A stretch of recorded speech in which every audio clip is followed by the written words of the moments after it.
ಕರ್ನಾಟಕದಲ್ಲಿ ಕನ್ನಡ ರಾಜ್ಯೋತ್ಸವ ಆಚರಣೆ ನಮ್ಮ ಹೆಮ್ಮೆ. ಕಾಶ್ಮೀರ ನಾಡಿನಲ್ಲಿ ಕನ್ನಡ ಕಂಪನ್ನ ಪಸರಿಸೋದು ಹೆಮ್ಮೆಯ ಜೊತೆಗೆ ಗರಿಮೆ. ಉಗ್ರರ ದಾಳಿಗೆ ನಲುಗಿದ ಪಹಲ್ಗಾಂನಲ್ಲಿ ಕನ್ನಡ ಬಾವುಟ ರಾರಾಜಿಸಿದೆ.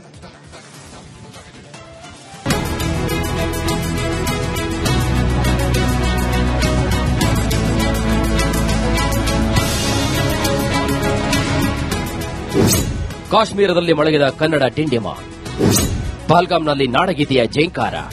ಭಾರತದ ಸ್ವರ್ಗವೆಂದೇ ಕರೆಯಲ್ಪಡುವ ಕಾಶ್ಮೀರದಲ್ಲಿ ಕನ್ನಡದ ಕಂಪು ರಾರಾಜಿಸಿದೆ. ಏಪ್ರಿಲ್ 22ರಂದು ಉಗ್ರರು ಅಟ್ಟಹಾಸ ಮೆರೆದು ಭಾರತೀಯ ಪ್ರವಾಸಿಗರ ನೆತ್ತರು ಹರಿಸಿದ್ದ ಜಾಗದಲ್ಲೇ ಕರ್ನಾಟಕದ ಹೆಮ್ಮೆಯ ಕನ್ನಡ ರಾಜ್ಯೋತ್ಸವ ನಡೆಸಲಾಗಿದೆ. ಈ ಮೂಲಕ ಪಹಲ್ಗಾಂ ಕಣಿವೆಯಲ್ಲಿ ಕನ್ನಡ ಡಿಂಡಿಮ ಮೊಳಗಿದೆ.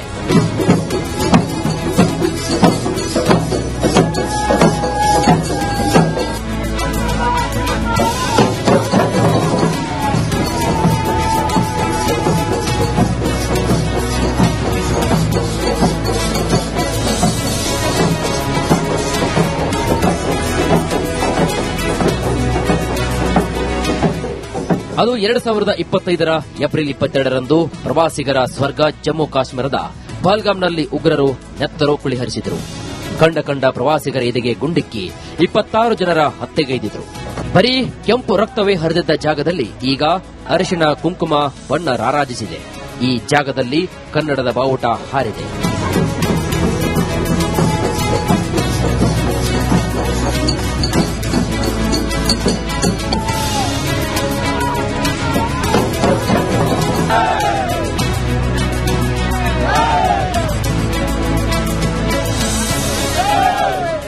ಉಗ್ರರ ಅಟ್ಟಹಾಸದ ಬಳಿಕ ಪಹಲ್ಗಾಂಗೆ ಬರಲು ಪ್ರವಾಸಿಗರು ಹಿಂದೇಟು ಹಾಕ್ತಿದ್ದಾರೆ.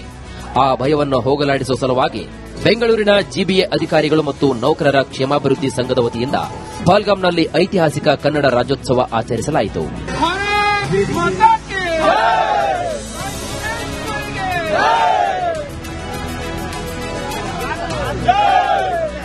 ಕಾರ್ಯಕ್ರಮದಲ್ಲಿ ಸಂಘದ ಅಧ್ಯಕ್ಷ ಅಮೃತರಾಜ್, ರಾಜ್ಯ ನೌಕರರ ಸಂಘದ ಅಧ್ಯಕ್ಷ ಸಿಎಸ್ ಷಡಕ್ಷರಿ, ಮಾಜಿ ಮೇಯರ್ ಗೌತಮ್ ಕುಮಾರ್, ಸಂಪತ್ ರಾಜ್, ಗಾಯಕಿ ಅನುರಾಧ ಭಟ್ ಸೇರಿದಂತೆ ಹಲವರು ಭಾಗಿಯಾಗಿ ಯಶಸ್ವಿಗೊಳಿಸಿದರು. ಸ್ಥಳೀಯ ಪೊಲೀಸ್ ಹಾಗೂ ಮಿಲಿಟರಿ ಬಂದೋಬಸ್ತ್ನಲ್ಲಿ ಕಾರ್ಯಕ್ರಮ ಅತಿ ಅದ್ದೂರಿಯಾಗಿ ನಡೆಯಿತು.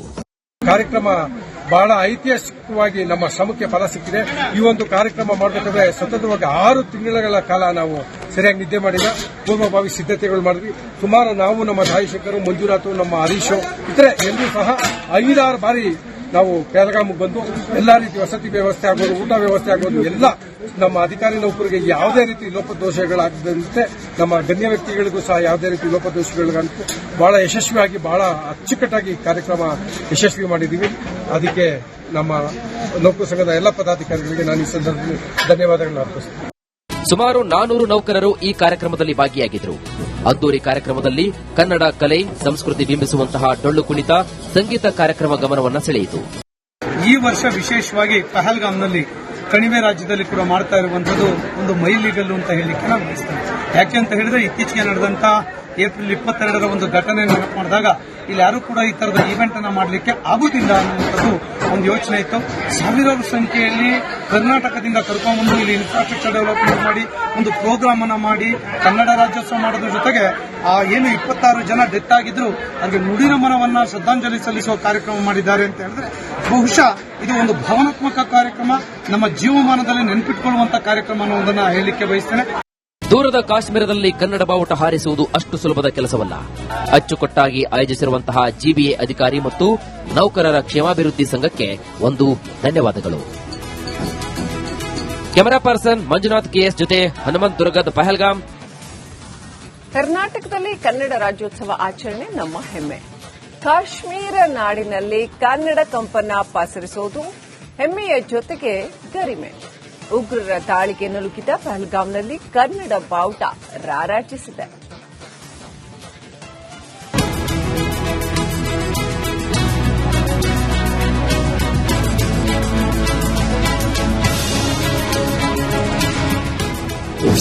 ಕಾಶ್ಮೀರದಲ್ಲಿ ಮೊಳಗಿದ ಕನ್ನಡ ಡಿಂಡಿಮ. ಪಹಲ್ಗಾಂನಲ್ಲಿ ನಾಡಗೀತೆಯ ಜೈಂಕಾರ. ಭಾರತದ ಸ್ವರ್ಗವೆಂದೇ ಕರೆಯಲ್ಪಡುವ ಕಾಶ್ಮೀರದಲ್ಲಿ ಕನ್ನಡದ ಕಂಪು ರಾರಾಜಿಸಿದೆ.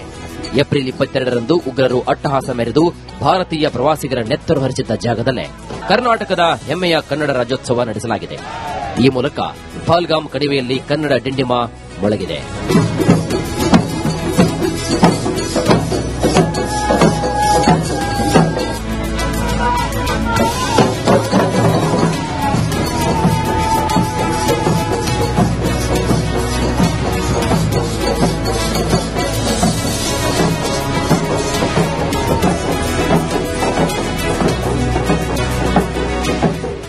ಅದು 2025 ಏಪ್ರಿಲ್ 22ರಂದು ಪ್ರವಾಸಿಗರ ಸ್ವರ್ಗ ಜಮ್ಮು ಕಾಶ್ಮೀರದ ಪಹಲ್ಗಾಮ್ನಲ್ಲಿ ಉಗ್ರರು ನೆತ್ತರೋ ಕುಳಿಹರಿಸಿದರು.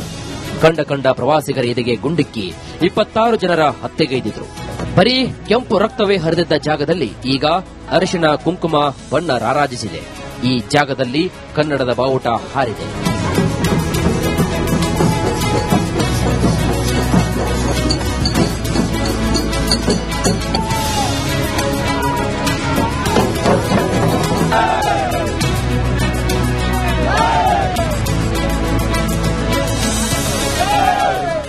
ಉಗ್ರರ ಅಟ್ಟಹಾಸದ ಬಳಿಕ ಪಹಲ್ಗಾಮ್ಗೆ ಬರಲು ಪ್ರವಾಸಿಗರು ಹಿಂದೇಟು ಹಾಕ್ತಿದ್ದಾರೆ.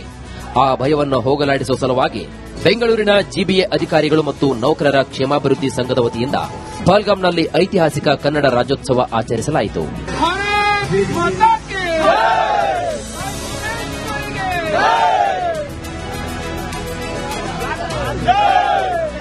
ಕಾರ್ಯಕ್ರಮದಲ್ಲಿ ಸಂಘದ ಅಧ್ಯಕ್ಷ ಅಮೃತರಾಜ್, ರಾಜ್ಯ ನೌಕರರ ಸಂಘದ ಅಧ್ಯಕ್ಷ ಸಿಎಸ್ ಷಡಕ್ಷರಿ, ಮಾಜಿ ಮೇಯರ್ ಗೌತಮ್ ಕುಮಾರ್, ಸಂಪತ್ ರಾಜ್, ಗಾಯಕಿ ಅನುರಾಧ ಭಟ್ ಸೇರಿದಂತೆ ಹಲವರು ಭಾಗಿಯಾಗಿ ಯಶಸ್ವಿಗೊಳಿಸಿದರು. ಸ್ಥಳೀಯ ಪೊಲೀಸ್ ಹಾಗೂ ಮಿಲಿಟರಿ ಬಂದೋಬಸ್ತ್ನಲ್ಲಿ ಕಾರ್ಯಕ್ರಮ ಅತಿ ಅದ್ದೂರಿಯಾಗಿ ನಡೆಯಿತು. ಕಾರ್ಯಕ್ರಮ ಬಹಳ ಐತಿಹಾಸಿಕವಾಗಿ ನಮ್ಮ ಶ್ರಮಕ್ಕೆ ಫಲ ಸಿಕ್ಕಿದೆ. ಈ ಒಂದು ಕಾರ್ಯಕ್ರಮ ಮಾಡಬೇಕಾದ್ರೆ ಸತತವಾಗಿ 6 ತಿಂಗಳ ಕಾಲ ನಾವು ಸರಿಯಾಗಿ ನಿದ್ದೆ ಮಾಡಿಲ್ಲ, ಪೂರ್ವಭಾವಿ ಸಿದ್ದತೆಗಳು ಮಾಡಿದ್ವಿ. ಸುಮಾರು ನಾವು, ನಮ್ಮ ತಾಯಿಶಂಕರು, ಮಂಜುನಾಥ್, ನಮ್ಮ ಹರೀಶ್ ಇತರೆ ಎಲ್ಲರೂ ಸಹ 5-6 ಬಾರಿ ನಾವು ಪಹಲ್ಗಾಮ್ಗೆ ಬಂದು ಎಲ್ಲಾ ರೀತಿ ವಸತಿ ವ್ಯವಸ್ಥೆ ಆಗ್ಬೋದು, ಊಟ ವ್ಯವಸ್ಥೆ ಆಗ್ಬೋದು, ಎಲ್ಲ ನಮ್ಮ ಅಧಿಕಾರಿ ನೌಕರಿಗೆ ಯಾವುದೇ ರೀತಿ ಲೋಪದೋಷಗಳಾಗದಂತೆ, ನಮ್ಮ ಗಣ್ಯ ವ್ಯಕ್ತಿಗಳಿಗೂ ಸಹ ಯಾವುದೇ ರೀತಿ ಲೋಪದೋಷಗಳಾಗಂತೆ ಬಹಳ ಯಶಸ್ವಿಯಾಗಿ, ಬಹಳ ಅಚ್ಚುಕಟ್ಟಾಗಿ ಕಾರ್ಯಕ್ರಮ ಯಶಸ್ವಿ ಮಾಡಿದ್ದೀವಿ. ಅದಕ್ಕೆ ನಮ್ಮ ನೌಕರ ಸಂಘದ ಎಲ್ಲ ಪದಾಧಿಕಾರಿಗಳಿಗೆ ನಾನು ಈ ಸಂದರ್ಭದಲ್ಲಿ ಧನ್ಯವಾದಗಳನ್ನು ಅರ್ಪಿಸುತ್ತೇನೆ. ಸುಮಾರು 400 ನೌಕರರು ಈ ಕಾರ್ಯಕ್ರಮದಲ್ಲಿ ಭಾಗಿಯಾಗಿದ್ದರು. ಅದ್ದೂರಿ ಕಾರ್ಯಕ್ರಮದಲ್ಲಿ ಕನ್ನಡ ಕಲೆ ಸಂಸ್ಕೃತಿ ಬಿಂಬಿಸುವಂತಹ ಡೊಳ್ಳು ಕುಣಿತ, ಸಂಗೀತ ಕಾರ್ಯಕ್ರಮ ಗಮನವನ್ನು ಸೆಳೆಯಿತು. ಈ ವರ್ಷ ವಿಶೇಷವಾಗಿ ಪಹಲ್ಗಾಮ್ನಲ್ಲಿ ಕಣಿವೆ ರಾಜ್ಯದಲ್ಲಿ ಕೂಡ ಮಾಡ್ತಾ ಇರುವಂತದ್ದು ಒಂದು ಮೈಲಿಗಲ್ಲು ಅಂತ ಹೇಳಲಿಕ್ಕೆ ನಾನು ಬಯಸ್ತೇನೆ. ಯಾಕೆ ಅಂತ ಹೇಳಿದ್ರೆ ಇತ್ತೀಚೆಗೆ ನಡೆದಂತ ಏಪ್ರಿಲ್ 22ರ ಒಂದು ಘಟನೆ ನೆನಪು ಮಾಡಿದಾಗ ಇಲ್ಲಿ ಯಾರು ಕೂಡ ಈ ತರದ ಇವೆಂಟ್ ಅನ್ನ ಮಾಡಲಿಕ್ಕೆ ಆಗುದಿಲ್ಲ ಅನ್ನುವಂಥದ್ದು ಒಂದು ಯೋಚನೆ ಇತ್ತು. ಸಾವಿರಾರು ಸಂಖ್ಯೆಯಲ್ಲಿ ಕರ್ನಾಟಕದಿಂದ ಕರ್ಕೊಂಡ್ಬಂದು ಇಲ್ಲಿ ಇನ್ಫ್ರಾಸ್ಟ್ರಕ್ಚರ್ ಡೆವಲಪ್ಮೆಂಟ್ ಮಾಡಿ ಒಂದು ಪ್ರೋಗ್ರಾಮ್ ಅನ್ನ ಮಾಡಿ ಕನ್ನಡ ರಾಜ್ಯೋತ್ಸವ ಮಾಡೋದ್ರ ಜೊತೆಗೆ ಏನು 26 ಜನ ಡೆತ್ ಆಗಿದ್ರು ಅವ್ರಿಗೆ ನುಡಿ ನಮನವನ್ನ ಶ್ರದ್ಧಾಂಜಲಿ ಸಲ್ಲಿಸುವ ಕಾರ್ಯಕ್ರಮ ಮಾಡಿದ್ದಾರೆ ಅಂತ ಹೇಳಿದ್ರೆ ಬಹುಶಃ ಇದು ಒಂದು ಭಾವನಾತ್ಮಕ ಕಾರ್ಯಕ್ರಮ, ನಮ್ಮ ಜೀವಮಾನದಲ್ಲಿ ನೆನಪಿಟ್ಕೊಳ್ಳುವಂತಹ ಕಾರ್ಯಕ್ರಮ ಅನ್ನೋದನ್ನ ಹೇಳಲಿಕ್ಕೆ ಬಯಸ್ತೇನೆ. ದೂರದ ಕಾಶ್ಮೀರದಲ್ಲಿ ಕನ್ನಡ ಬಾವುಟ ಹಾರಿಸುವುದು ಅಷ್ಟು ಸುಲಭದ ಕೆಲಸವಲ್ಲ. ಅಚ್ಚುಕಟ್ಟಾಗಿ ಆಯೋಜಿಸಿರುವಂತಹ ಜಿಬಿಎ ಅಧಿಕಾರಿ ಮತ್ತು ನೌಕರರ ಕ್ಷೇಮಾಭಿವೃದ್ಧಿ ಸಂಘಕ್ಕೆ ಒಂದು ಧನ್ಯವಾದಗಳು. ಕ್ಯಾಮೆರಾ ಪರ್ಸನ್ ಮಂಜುನಾಥ್ ಕೆಎಸ್ ಜೊತೆ ಹನುಮಂತ್ ದುರ್ಗದ್, ಪಹಲ್ಗಾಮ್, ರಿಪಬ್ಲಿಕ್ ಕನ್ನಡ.